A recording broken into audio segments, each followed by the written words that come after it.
I am equally a sinner as Donald Trump. We all are. We all fall short of the glory of God.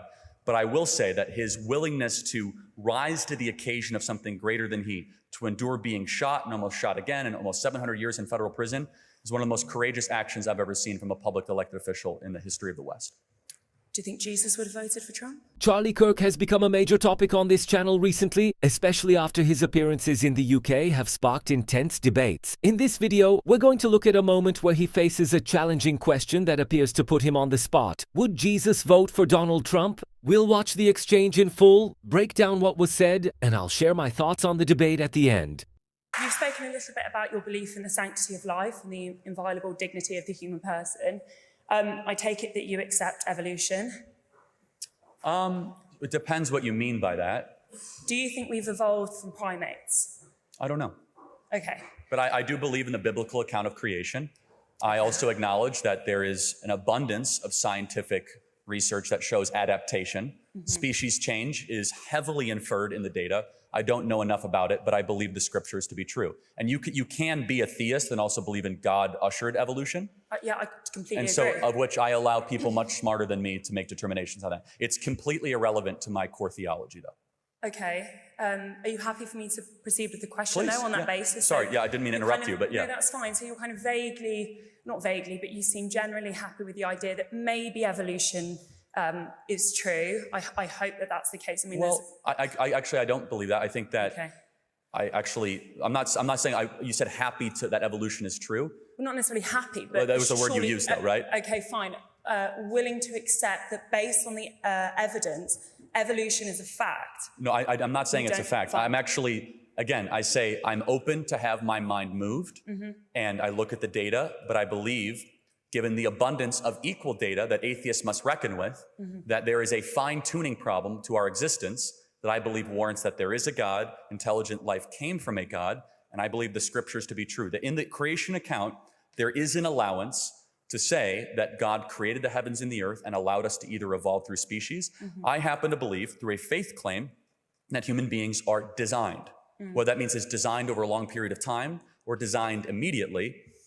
That's for people smarter than me to determine. Fine. I suppose what I'm getting at is if you believe in the sanctity of life and that there is something fundamentally different between the life of, say, for instance, a human being and the life of an animal, does that not make that claim slightly arbitrary? What is personhood based in, if not? Oh, yeah. So do you see what I'm getting at? Sort of. The scriptures say, though, that God created humans, male and female distinct. They're the only ones in Genesis 1:26, 1:27 to made in the image of God.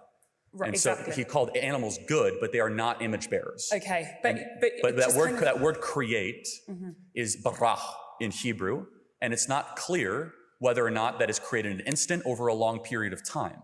And we as believers, I find no contradiction into saying that God could have created an instant, of which I would be pleased. I'll ask God when I get to heaven how this all unfolded. Or was it a process of adaptation and species change? Very smart Christians are on both sides of this issue.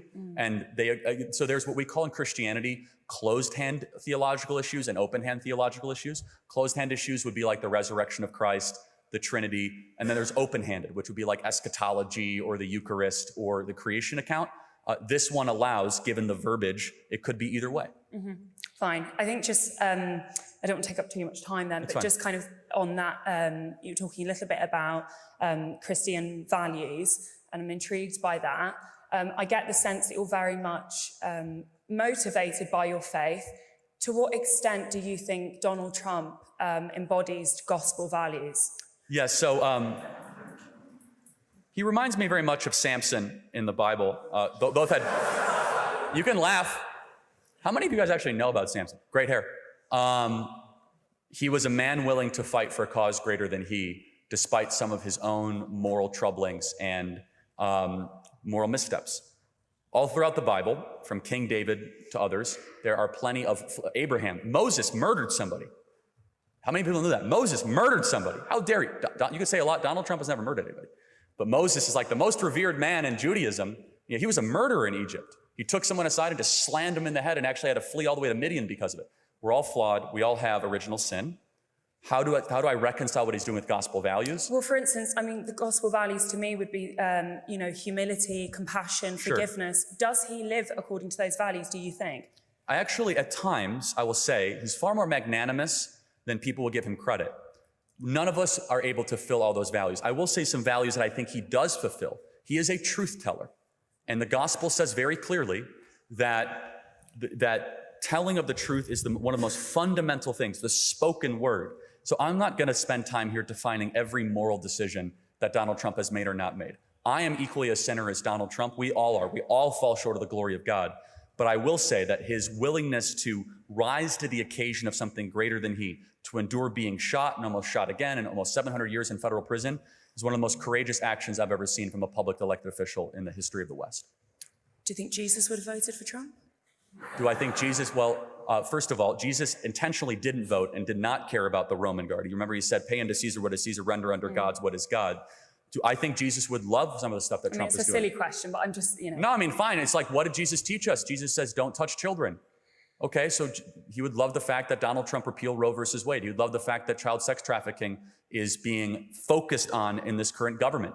Jesus Christ said a lot of things such as, sin no more, and things such as love your neighbor are things that we should embody in every single one of our public policy decisions. So Jesus is divine, and he would not fill out a ballot. Okay. All right, thank you for answering my questions.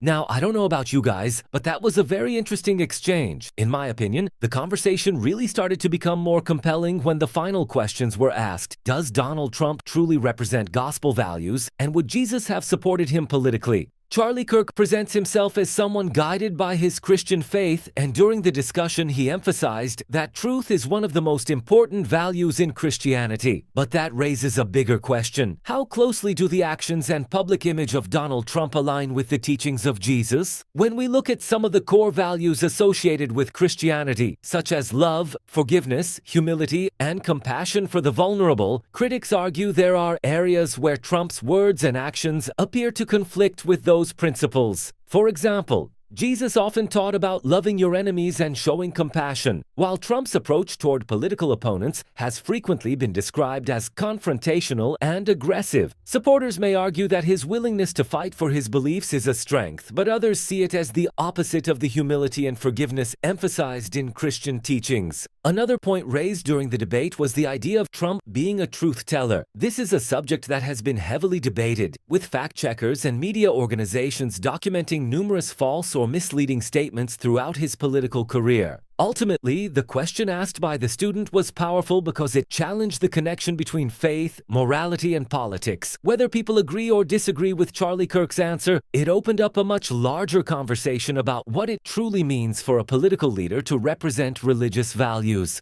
I'd love to hear your thoughts on this exchange. Do you think the question was fair, and how do you think Charlie Kirk handled it? Let me know in the comments. Don't forget to subscribe and turn on notifications for more discussions and analysis.